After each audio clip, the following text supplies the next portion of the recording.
Haleluya. Puji nama Tuhan Bapak Ibu, hari ini kita masih boleh merasakan hadirat Tuhan di tempat ini. Terlebih hari ini kita berada di momen Jumat Agung di mana kita memperingati apa yang sudah Tuhan Yesus lakukan di atas kayu salib bagi saya dan saudara. Untuk itu Bapak Ibu, hari ini adalah momen yang tepat untuk kita memberikan pujian terbaik, rasa syukur terbaik kepada Tuhan. Mari Bapak Ibu, tundukkan kepala, kita bersatu dalam doa. Bapa yang bertata di atas kerajaan surga, saat ini kami mengucap syukur untuk segala kebaikan-Mu dalam kehidupan kami. Kami boleh merasakan kebaikan demi kebaikan, kemurahan demi kemurahan, semuanya itu Bapa, oleh karena penyertaan terbaik Tuhan dalam kehidupan kami. Saat ini Bapa, kami ingin memuji memuliakan nama Roh Kudus. Berkati setiap hati, berkati setiap pribadi saat ini, agar kami boleh mengalami perjumpaan dengan Tuhan. Dalam nama Yesus, kami siap untuk memuji Tuhan. Semua kita yang percaya, mari katakan amin. Mari kita angkat pujian yang mengatakan, saat ku masuk ke hadirat.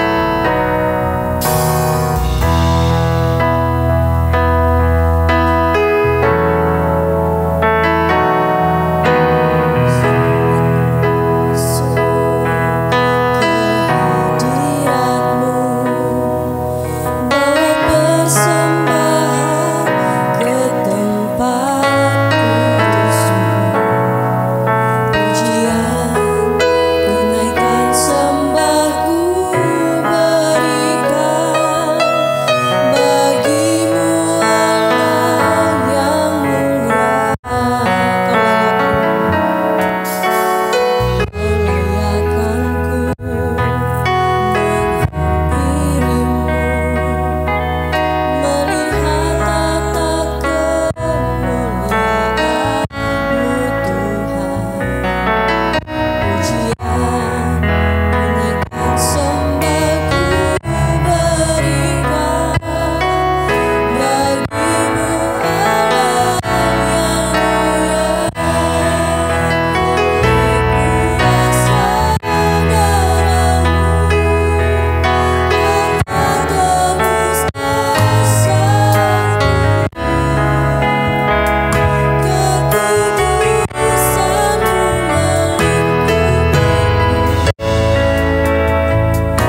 bersyukur buat kebaikan-Mu Tuhan pagi hari ini yang Engkau nyatakan bagi kami. Hari ini kami datang beribadah. Kami mau memperingati hari kematian-Mu, hari yang penting di mana Engkau telah mati bagi kami. Biarlah ini bukan sekedar perayaan seremoni Tuhan, tapi biarlah makna kematian-Mu akan selalu mendorong kami, mengingatkan kami kasih Tuhan yang tidak terbatas, yang menerima, mengampuni hidup kami. Kami hidup bukan untuk hidup kami kembali, bukan untuk diri kami lagi, melainkan untuk Kristus yang telah mati bagi kami. Kami buka hati kami bagi Engkau. Roh Kudus, tolong kami untuk mengerti kebenaran-Mu, dan terlebih mampukan kami melakukannya Tuhan dalam hidup kami sehari-hari. Tuhan, urapi setiap kami di tempat ini, urapi hamba-Mu, dan biar kami sama-sama boleh melihat kebenaran-Mu ini Tuhan. Di dalam nama Yesus kami berdoa, amin. Silakan duduk Bapak Ibu Saudara. Shalom. Puji Tuhan. Terima kasih buat kehadiran Bapak Ibu Saudara dalam ibadah Jumat Agung. Bapak Ibu Saudara yang kasih dalam Tuhan,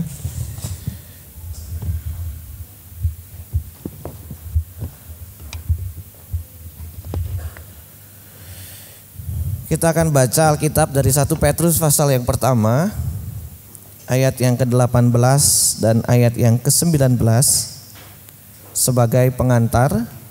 Lalu Matius pasal yang ke-20 ayat yang ke-28.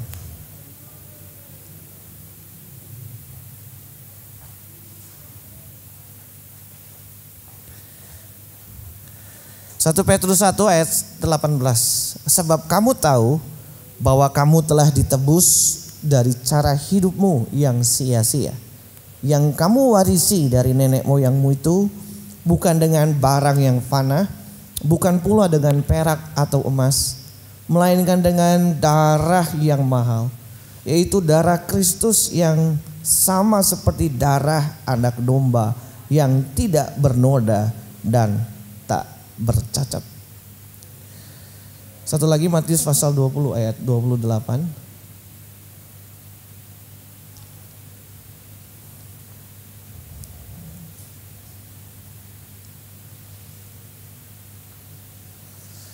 Sama seperti anak manusia datang bukan untuk dilayani, melainkan untuk melayani dan untuk memberikan nyawanya menjadi tebusan bagi banyak orang.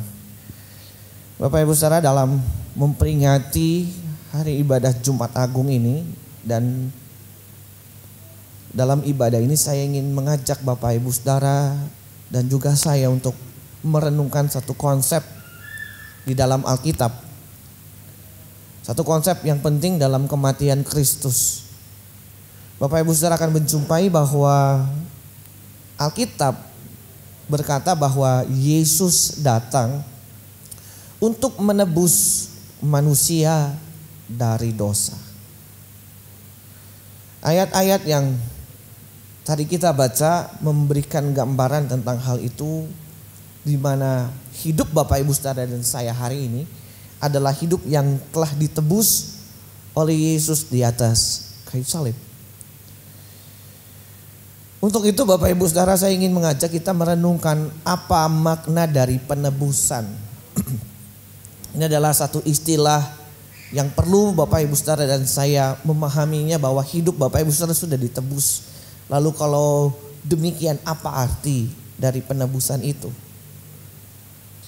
Sebelum kita membahas itu Bapak Ibu Saudara, saya ingin mengajak Bapak Ibu Saudara untuk menyaksikan atau mendengar sebuah penjelasan yang disampaikan oleh seorang yang bernama Wayne Grudem. Dia pernah berkata bahwa ada 4 hal yang seharusnya menjadi nasib atau takdir dari manusia berdosa jika tidak ditebus Tuhan. Apa yang terjadi kalau Tuhan tidak menebus Bapak Ibu Saudara? Yang pertama, kematian kekal sebagai hukuman atau pelanggaran dosa. Alkitab berkata bahwa manusia harusnya mati karena dosa. Dan kematian itu bukan kematian yang sementara, tetapi kematian yang kekal. Kematian yang kekal itu merupakan satu gambaran di mana Bapak Ibu Saudara dan saya mengalami hukuman Allah. Yang kedua, kita akan menanggung murka Allah itu atas dosa. Menanggung di sini bicara bahwa selama Bapak Ibu Saudara dan saya hidup dalam dunia yang sudah jatuh dalam dosa, maka murka Allah itu akan terus melekat, kita tanggung. Yang ketiga adalah keterpisahan dari Allah. Bukan hanya mati kekal sebagai hukuman akhir, menanggung selama hidup, tetapi berjalan seorang diri, tidak bersama dengan Allah. Keterpisahan dengan Allah karena manusia sudah jatuh dalam dosa. Dan yang keempat, ini yang sangat mengerikan, adalah keterikatan dengan dosa dan menjadi budak dari kerajaan iblis. Sudah pasti kalau Bapak Ibu Saudara terpisah dari Allah, maka Bapak Ibu Saudara bersama dengan kegelapan, bersama dengan iblis, menjadi hamba dari kerajaan itu. Bapak Ibu Saudara diikat oleh dosa. Kalau kita melihat 4 hal ini dan coba kita renungkan, seandainya saya tidak ditebus oleh Yesus, maka hari ini Bapak Ibu Saudara dan saya, kita sedang berjalan menanti kematian kekal di depan. Kalau kita tidak ditebus hari ini, Bapak Ibu Saudara akan terus menanggung hukuman dan kutuk Allah. Kalau hari ini saya tidak ditebus, maka hidup saya terpisah dari Tuhan. Dan saya diikat oleh kerajaan iblis, menjadi budak dosa dan budak kerajaan. Saya pikir Bapak Ibu Saudara, kalau ada dalam posisi itu, tentu ini bukan satu situasi yang baik. Itulah sebabnya konsep penebusan ini jadi penting buat Bapak Ibu Saudara dan saya. Alkitab menggunakan istilah menebus, seakan-akan membeli Bapak Ibu Saudara, menukar Bapak Ibu Saudara untuk tidak berada dalam posisi yang demikian. Yesus datang untuk menukar posisi itu supaya Bapak Ibu Saudara tidak ada dalam kondisi itu, tetapi kondisi sebaliknya.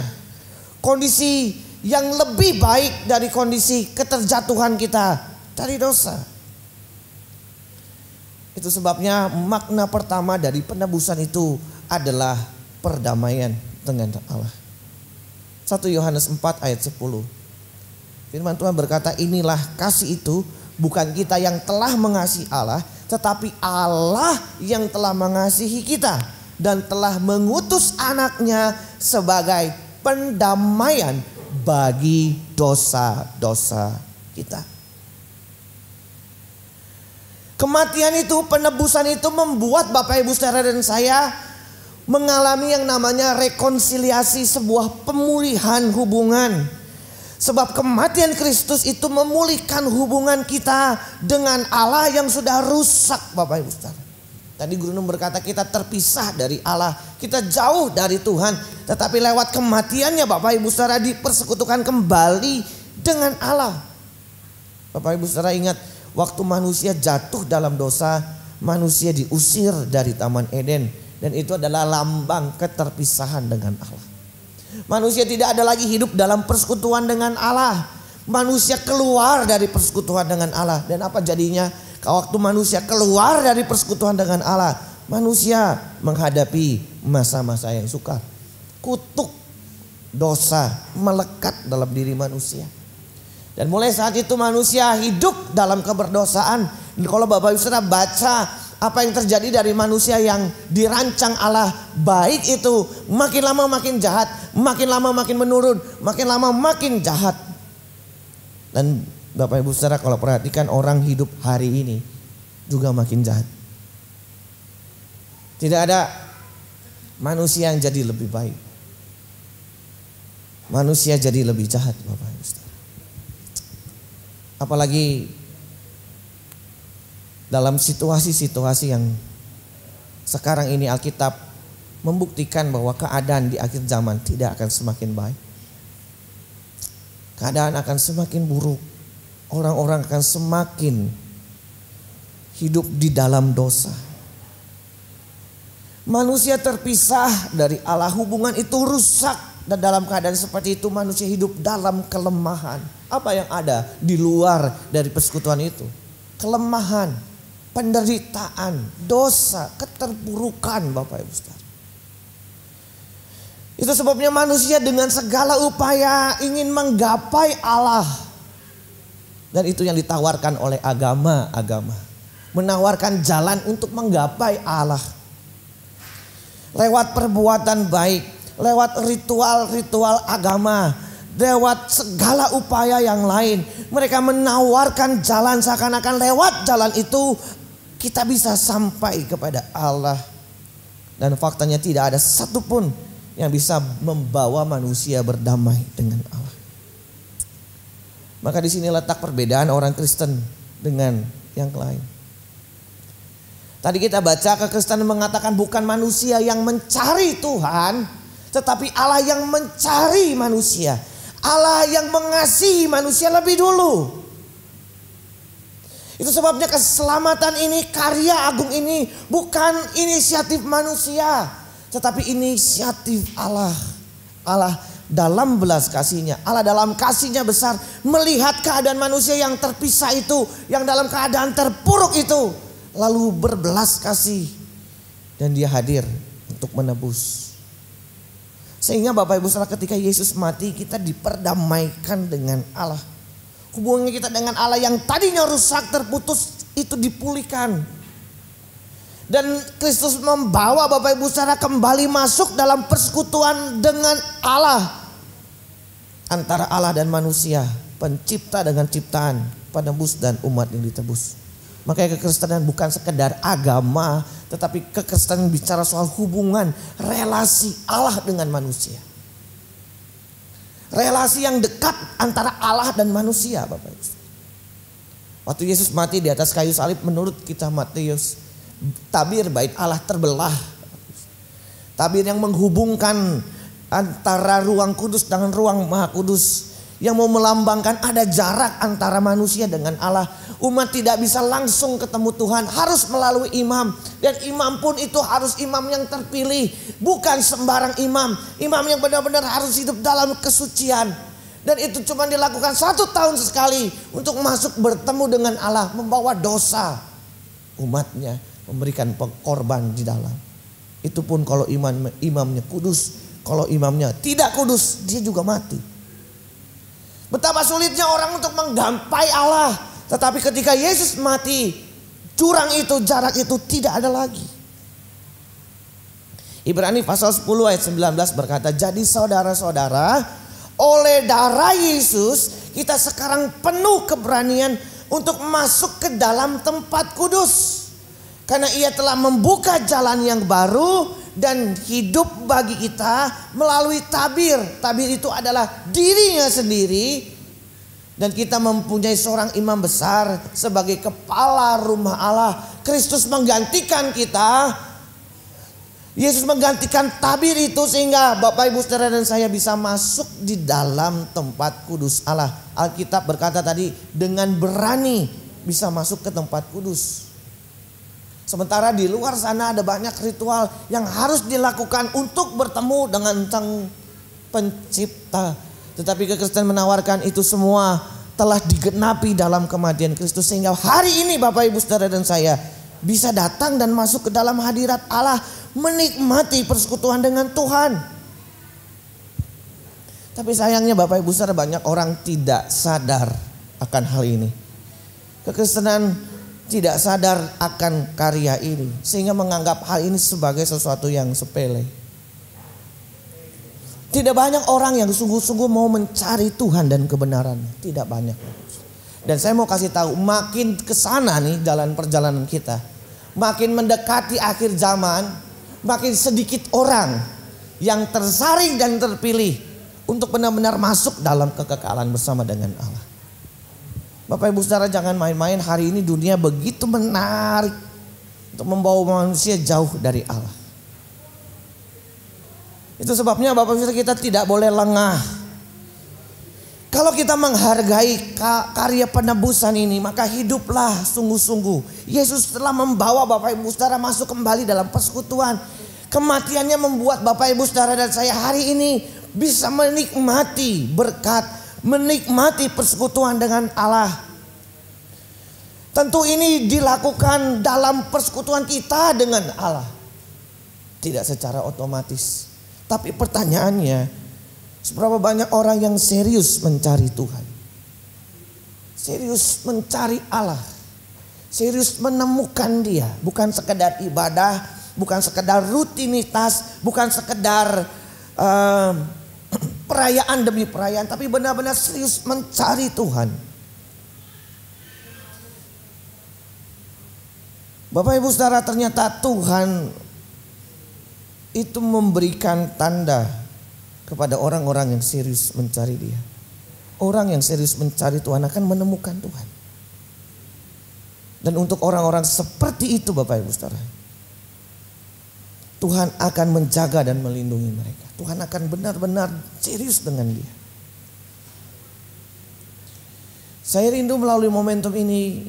Yang pertama Bapak Ibu Saudara, kita diingatkan kembali. Yesus telah tebus Bapak Ibu Saudara dan saya. Dan Dia telah mendamaikan kita. Saya ingin mengajak Bapak Ibu Saudara untuk sungguh-sungguh cari Tuhan. Hidup dalam persekutuan dengan Allah secara sungguh-sungguh. Jangan lewatkan waktu-waktu Bapak Ibu Saudara menjelang kedatangan Tuhan yang semakin dekat ini untuk hal-hal yang tidak perlu lagi. Tetapi mari kita benar-benar memberikan waktu yang terbaik, merenungkan, mencari kehendak Tuhan dan mencari Dia, menemukan Dia secara pribadi. Sehingga Bapak Ibu Saudara dan saya mengalami Tuhan, menikmati persekutuan dengan Allah. Satu hal yang Bapak Ibu Saudara pernah renungkan dan saya, perhatikan kalimat ini. Tidak mungkin orang bisa bersekutu dengan Tuhan dalam kekekalan kalau dia tidak pernah memulainya sekarang di bumi. Tidak mungkin Bapak Ibu Saudara memiliki persekutuan tiba-tiba dengan Allah dalam kekekalan kalau Bapak Ibu Saudara tidak pernah memulainya selama ini di bumi. Tidak mungkin kita memiliki persekutuan itu di dalam kekekalan kalau Bapak Ibu Saudara tidak pernah bersekutu selama Bapak Ibu Saudara ada di bumi. Itu sebabnya kehidupan ini menjadi sebuah kesempatan membangun persekutuan itu sampai di kekekalan. Tuhan memberikan banyak sarana untuk Bapak Ibu Saudara datang kepada Dia. Salah satu adalah hidupnya yang telah mati. Makanya saya rindu Bapak Ibu Saudara menjelang akhir zaman yang semakin dekat. Mari kita menjadi bagian orang yang dipilih Tuhan, disisakan Tuhan untuk masuk dalam kekekalannya. Sampai sini ada amin. Saya rindu Bapak Ibu Saudara menjadi bilangan orang itu. Yang kedua, penebusan Kristus itu memberikan pengampunan. Dosa membuat manusia harus menerima hukuman. Dalam Roma pasal yang ke-8 ayat 1. Demikian sekarang tidak ada penghukuman bagi mereka yang ada di dalam Kristus Yesus. Tadi kita baca Yesaya pasal 53 ya. Ayat 3, 4, 5 dan 6. Saya ulangi Bapak Ibu Saudara. Ia dihina dan dihindari orang. Seorang yang penuh kesengsaraan dan yang biasa menderita kesakitan. Ia sangat dihina sehingga orang menutup mukanya terhadap dia. Dan bagi kita pun dia tidak masuk hitungan. Tetapi sesungguhnya penyakit kita lah yang ditanggungnya dan kesengsaraan kita yang dipikulnya. Padahal kita mengira dia kena tulah, dipukul dan ditindas Allah. Perhatikan, tetapi dia tertikam oleh karena pemberontakan kita. Dia diremukkan oleh karena kejahatan kita. Ganjaran yang mendatangkan keselamatan bagi kita ditimpakan kepadanya. Dan oleh bilur-birunya kita menjadi sembuh. Ayat 6, kita sekalian sesat seperti domba. Masing-masing kita mengambil jalannya sendiri. Tetapi Tuhan telah menimpahkan kepadanya kejahatan kita sekalian. Bapak Ibu Saudara, perhatikan konsep ini. Pada waktu Yesus menebus Bapak Ibu Saudara, maka hukuman yang harusnya Bapak Ibu Saudara terima dari Allah itu digantikan oleh diri dia. Harusnya Bapak Ibu Saudara yang menderita, harusnya kita yang sengsara, harusnya kita yang sakit, harusnya kita mengalami kematian. Tetapi saat itu pula waktu Yesus mati mengampuni dosa Bapak Ibu Saudara, saat itu dia menggantikan posisi Bapak Ibu Saudara dan saya. Dia mengampuni dosa dan kita. Seorang pendeta besar namanya Billy Graham pernah berkata, setiap kali dia memandang kepada salib, dia lihat sebuah salib. Dan pada saat dia melihat salib, dia cuma teringat, harusnya saya berada di sana. Tetapi Yesus menggantikannya. Dan di atas salib itu dia selalu teringat ada tangan yang terbuka lebar, yang terpaku dan terbuka lebar untuk menerima saya apa adanya. Bapak Ibu Saudara, itu sebabnya konsep penebusan Kristus ini membuat Bapak Ibu Saudara dan saya yang tadinya harus dimurkai jadi diampuni. Dan dia tidak pernah melihat siapapun kita, tetapi Bapak Ibu Saudara dan saya menerima pengampunan dari Allah. 1 Yohanes pasal yang 1 ayat yang ke-9 berkata, jika kita mengaku dosa, maka ia adalah setia dan adil, sehingga ia akan mengampuni segala dosa kita dan menyucikan kita dari segala kejahatan. Bapak Ibu Saudara, konsep penebusan ini membuat Bapak Ibu Saudara diampuni oleh Tuhan. Tetapi tidak berhenti dari pengampunan itu yang diberikan. Tuhan ingin membawa Bapak Ibu Saudara menjadi ciptaan yang baru. Bapak Ibu Saudara sudah tidak lagi mengalami murka, tetapi Bapak Ibu Saudara menerima berkat pengampunan. Dan Alkitab berkata kalau kita mengaku dosa kita, dia setia. Dia mengampuni Bapak Ibu Saudara dan menyucikan kita. Kata menyucikan ini jadi penting. Karena inilah letak dari kuasa pengampunan itu. Kita tidak cuma diampuni, tetapi kita disucikan oleh Allah. Kata disucikan itu artinya dimurnikan, dibersihkan. Sehingga Bapak Ibu Saudara, gambaran yang sering kali dilakukan atau diberikan adalah seperti seorang yang masuk ke dalam lumpur. Dan itu gambaran dari lumpur dosa. Dan tidak ada orang yang sanggup menolong, lalu Yesus mengangkat Bapak Ibu Saudara dan saya dari lumpur itu. Tetapi gak cukup sampai diangkat. Kenapa? Karena masih belepotan lumpur. Dosa masih melekat dalam hidup kita. Dan Yesus membersihkan Bapak Ibu Saudara.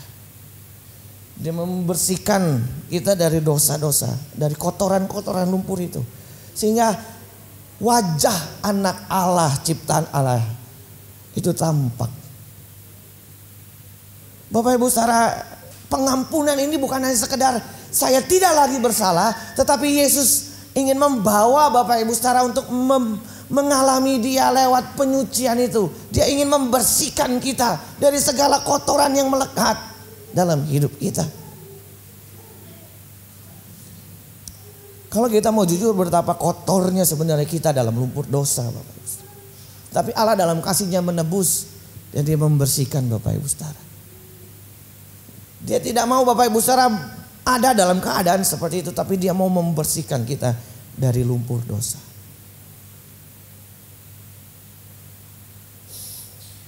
Itu sebabnya Bapak Ibu Saudara, Paulus pernah berkata, jangan balik lagi. Kamu sudah jadi hamba Kristus, jangan lagi mau diperhamba dunia. Kamu sudah mati bagi dosa, jangan mau balik lagi ke lumpur. Sayangnya banyak orang Kristen mau diampuni tapi tidak mau dibersihkan. Dia senang dengan dosa-dosanya. Lalu dengan berkata, Tuhan ampuni aku. Tuhan bilang, iya diampuni. Dia sudah mati dan sudah mengampuni. Tapi sekarang dia mengajak Bapak Ibu Saudara untuk membersihkan Bapak Ibu Saudara. Kita disucikan dari segala kejahatan. Maukah Bapak Ibu Saudara dimurnikan, disucikan? Maukah kita benar-benar mengalami pengampunan itu sehingga banyak hal yang harus kita lepaskan, dosa-dosa yang harus kita tinggalkan, dan kita tidak balik lagi ke lumpur, sehingga cahaya kemuliaan Allah makin nampak dalam kehidupan kita. Ini Kristus tawarkan demikian. Yang ketiga, penebusan Kristus memberikan kemerdekaan yang sejati, bukan yang semu, bukan sementara, tapi kemerdekaan yang sejati.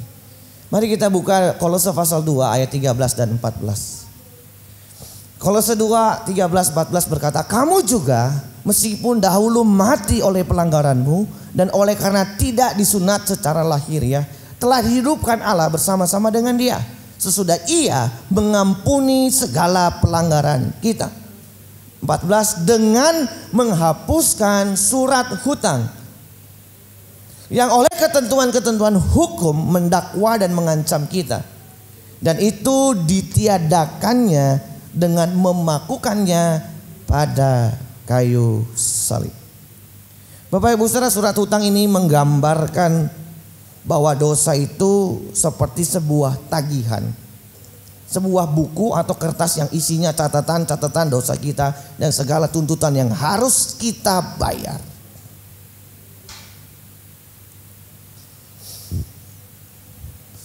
Ini cuma intermezzo ya Bapak Ibu Saudara, ini ada sebuah cerita. Ini intermezzo saja. Saya lihat Bapak Ibu Saudara juga tegang. Tentang ini poin terakhir. Bapak Ibu Saudara serius amat lihat saya. Satu kali ada seorang bapak masuk rumah sakit, sudah berhari-hari di rumah sakit. Dan satu kali Bapak Ibu Saudara dia mau dioperasi, tapi dibius nggak pingsan-pingsan. Udah dikasih obat nggak pingsan, disuntik nggak pingsan. Dokter juga bingung, ini kalau nggak pingsan nggak bisa dioperasi. Apa yang terjadi Bapak Ibu Saudara? Lalu dokter ini ternyata punya hikmat. Lalu dia pergi keluar sebentar, lalu dia masuk bawa sebuah kertas. Lalu dia kasih kepada bapak ini. Waktu bapak ini lihat kertas ini langsung pingsan. Bingung kan? Ternyata apa Pak? Bil tagihan rumah sakit. Waktu dilihat, pingsan dia. Harganya tinggi. Saya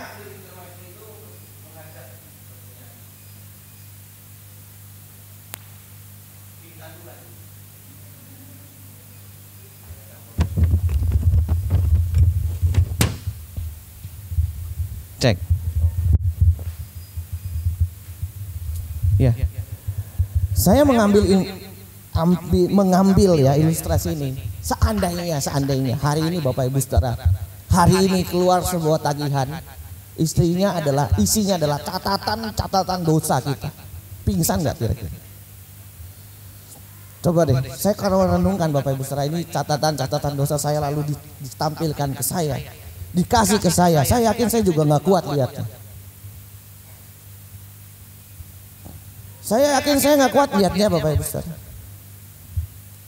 Seperti surat tagihan yang ditagihkan ini, bayar nih, dosa-dosamu bayar. Apa yang terjadi kalau tagihan itu diperlihatkan kepada Bapak Ibu Saudara? Semua dosa Bapak Ibu Saudara ternyata tercatat, baik yang ketahuan maupun yang tidak ketahuan. Lalu diberikan kepada kita. Seandainya semua itu dipaparkan dan dituliskan dalam sebuah kertas tagihan, saya pikir lembarannya juga pasti banyak. Tetapi berita baik hari ini Bapak Ibu Saudara, tagihan itu tidak ditagihkan kepada Bapak Ibu, tapi ditagihkan kepada Kristus pada waktu itu di atas kayu salib, dan dia paku itu dan dia berkata semua lunas dibayar. Semua telah lunas dibayar.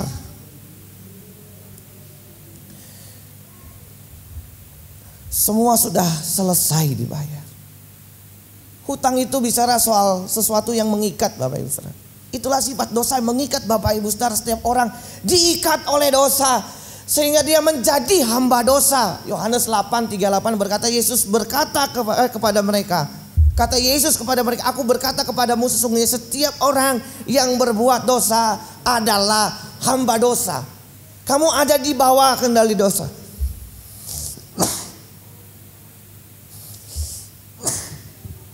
Tetapi Bapak Ibu Saudara, hari ini ketika Yesus mati di atas kayu salib, Dia telah menebus dosa Bapak Ibu Saudara dan saya. Saya tutup dengan sebuah kisah. Boleh minta minum?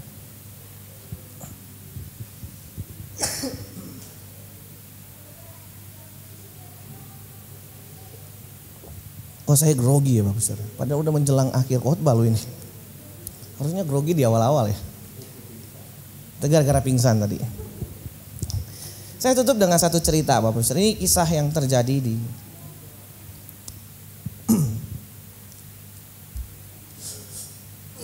di Inggris. Ada seorang yang bernama William Wilberforce. 1807. William Wilberforce.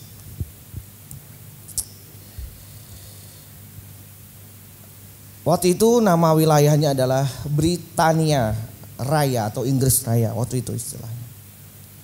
Bapak Ibu Saudara, ia adalah orang yang pada saat itu menentang perbudakan manusia. Pada saat itu tahun itu abad ke 17-18 itu masih ada perbudakan manusia. Menjelang akhir 18 masuk 19. Maka ada seruan-seruan untuk melawan perbudakan dan salah satu tokohnya adalah William Wilberforce. Suatu ketika dia pergi ke pasar budak Bapak Ibu Saudara untuk beli seorang budak. Tetapi biasanya orang itu kalau cari budak, dia akan cari budak yang jinak atau budak yang baik, kelihatan baik, sopan, kalem. Gak ada orang yang mau beli budak yang kurang ajar, gak ada. Tetapi yang menarik William Wilberforce justru tidak mencari budak-budak seperti itu. Dia sengaja cari budak yang kasar dan bengis. Budak yang suka ngoceh, suka ngomel, suka ngeludah sama pembelinya. Biasanya budak-budak kalau nggak mau dibeli Bapak Ibu Saudara, dia takut dibeli, dia ludahin itu yang membeli. Jadi pembelinya nggak mau beli dia. Tapi yang menarik justru budak-budak seperti itu yang dibeli oleh William Wilberforce. Lalu dia cari budak yang paling nakal, budak yang paling kejam, paling jahat, dibeli. Lalu dibawa pulang. Di dalam perjalanan pulang tentu budak ini ngoceh terus, ngumpat, ngata-ngatain William Wilberforce, bahkan meludah juga. Lalu berkata-kata kasar, tapi dia diam aja. Yang menarik sampai di rumah kemudian budak itu disuruh duduk. Dah, duduk dulu situ. Lalu dia masuk ke dalam rumahnya, lalu dia membawa sebuah kertas. Kertas itu adalah surat pembebasan. Dia bilang, hari ini saya bebaskan kamu. Ini buktinya kamu bebas. Kamu bisa perlihatkan pada orang kamu bukan lagi budak. Ini jaminannya, surat bebas. Bayangin, budak kasar, bukannya malah dihukum, disuruh kerja, tapi dibebaskan. Kira-kira reaksi budak ini gimana? Kaget Bapak. Belum ada pembeli budak model kayak dia. Kita udah ludahin, kita udah umpat, kita udah marah-marah, kita maki-maki. Kita dibebasin. Dia tentu gak menyangka, lalu dengan bangga dia keluar rumah. Dengan begitu senang, pongah dan sombong.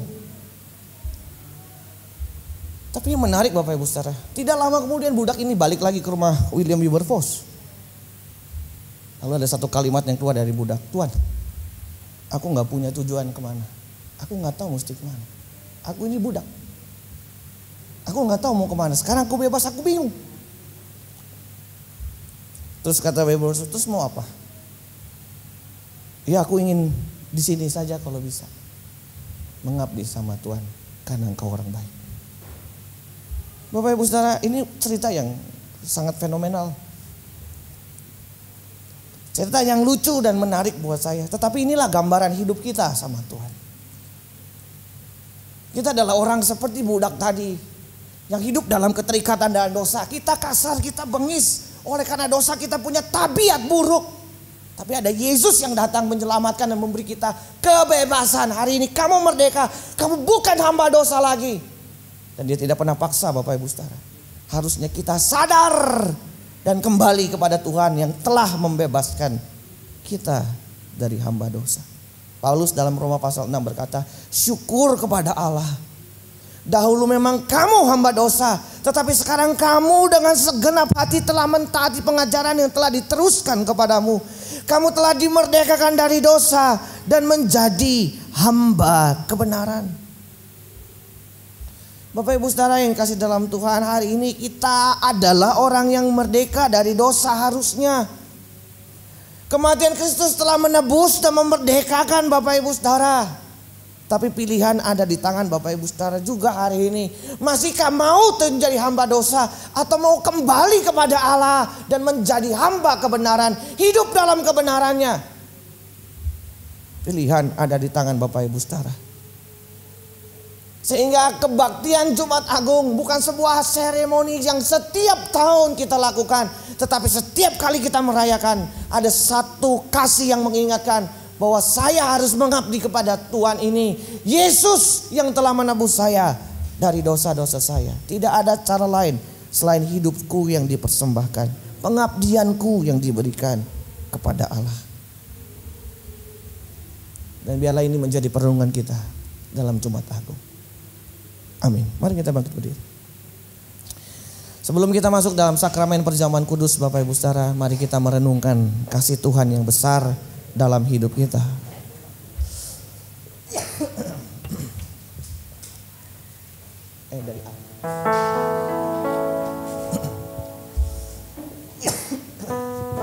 Setiap kali saya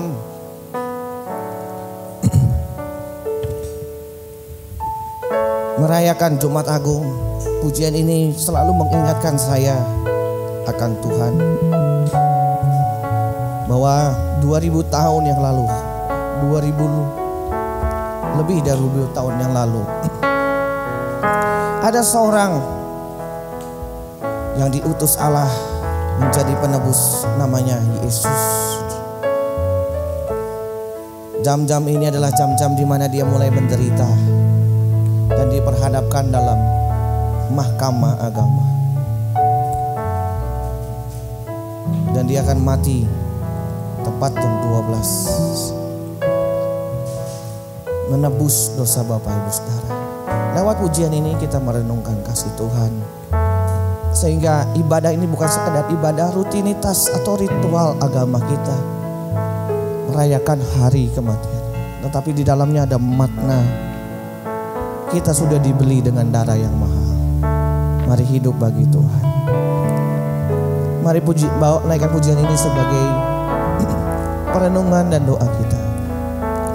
Pada satu bukit jauh dari sini, lihat salib Tuhan berdiri. Sepotong kayu kasar, tanda dosa besar. Di sana Tuhanku telah mati. Katakan, ku datang pada salib itu. Ku datang pada salib itu. Ku ingat cintanya yang besar. Ya, ku jatuh pada kakinya. Ya, ku jatuh pada kakinya.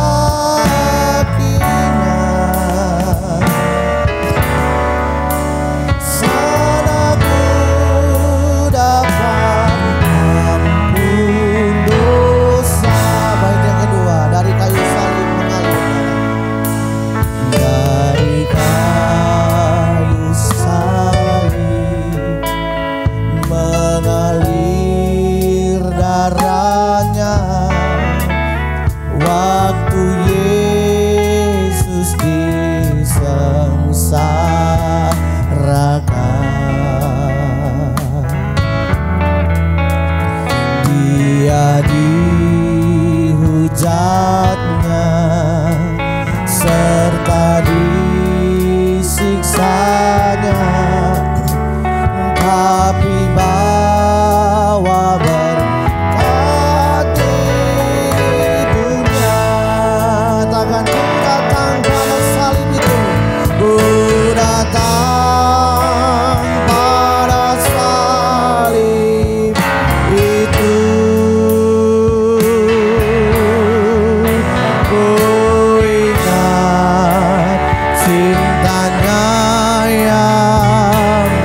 Aku datang pada kakinya, sana ku dapat ampun dosa. Katakan, ku datang pada salib itu. Ku ingat cintanya yang besar. Aku datang pada kakinya, sana ku dapat. Mari sekali lagi Bapak Ibu Saudara, dengan hati yang terpaut pada Tuhan, katakan, aku datang. Ku datang pada salib itu. Ku ingat cintanya yang besar. Aku datang pada kakinya, sana ku dapat ampun dosa. Biarkan musik mengalunkan lagu ini dengan lembut. Bapak Ibu Saudara, mari kita tundukkan kepala sejenak dengan hati yang teduh dan tenang. Bapak Ibu Saudara, renungkan kebaikan-kebaikannya. Seandainya dia tidak mati hari ini, seandainya Yesus tidak menebus, hari ini kita binasa. Kita masuk dalam api kekal, Bapak Ibu Saudara. Kita tidak memiliki persekutuan dengan Allah yang membawa kepada kehidupan. Kita akan tetap menderita, kita akan terus mengalami sengsara dan hukuman oleh dosa. Kita akan terus dibelenggu dan diikat oleh kuasa-kuasa kegelapan. Kita akan terus diikat oleh kuasa dosa. Tetapi hari ini Yesus menebus, Bapak Ibu Saudara. Surat hutang itu telah lunas dibayar di atas kayu salib. Apa yang mau Bapak Ibu Saudara lakukan untuk pribadi yang mengasihi dengan begitu besar ini? Apakah kita masih mau tidak sungguh-sungguh lagi cari Tuhan? Apakah kita masih suka dengan dosa-dosa kita itu? Apakah kita tidak mau hidup dalam kebenaran dan mengabdikan diri kepada Dia? Setiap tahun kita rayakan apa yang sudah Bapak Ibu Saudara lakukan dari tahun ke tahun itu. Adakah hidupmu berubah? Adakah engkau sungguh-sungguh berubah dan menikmati Dia angkat engkau dan saya dari lumpur yang penuh dengan dosa, membersihkan Bapak Ibu Saudara, sehingga kita tampil cemerlang di hadapan Allah. Mari kita renungkan kebaikannya dan mengingat kasih-Nya. Tidak ada kasih yang lebih besar daripada kasih seorang yang mau mati bagi sahabat-sahabatnya. Kita adalah sahabatnya Allah dan Dia mati untuk kita. Biar Bapak Ibu Saudara, saat ini, saat dimana Bapak Ibu Saudara dan saya mengambil komitmen yang baru di hadapan Tuhan. Tuhan, saya mau hidup lebih sungguh lagi. Tuhan, saya mau hidup dalam kebenaran. Tuhan, saya mau diubahkan lebih lagi. Saya mau diubahkan menjadi anak-anak Allah. Berapa banyak Bapak Ibu Saudara yang rindu mengalami hal yang demikian? Mari taruh tanganmu di dada Bapak Ibu Saudara dan berkata, ini aku Tuhan, ini aku, ubah, baharui hidupku. Terima kasih telah menebus aku Tuhan. Terima kasih telah membeli aku dengan darah-Mu yang mahal. Hari ini aku punya hidup yang kekal. Hari ini aku punya keselamatan dalam Kristus. Hari ini aku telah menerima kemerdekaan. Taruh tanganmu di dada Bapak Ibu Saudara. Mari nyatakan sama Tuhan. Nyatakan dengan penuh sikap hormat dan ketulusan. Ku datang pada salib itu, ku ingat cintanya yang besar. Ia ku datang pada kakinya, sana ku dapat ampun dosa.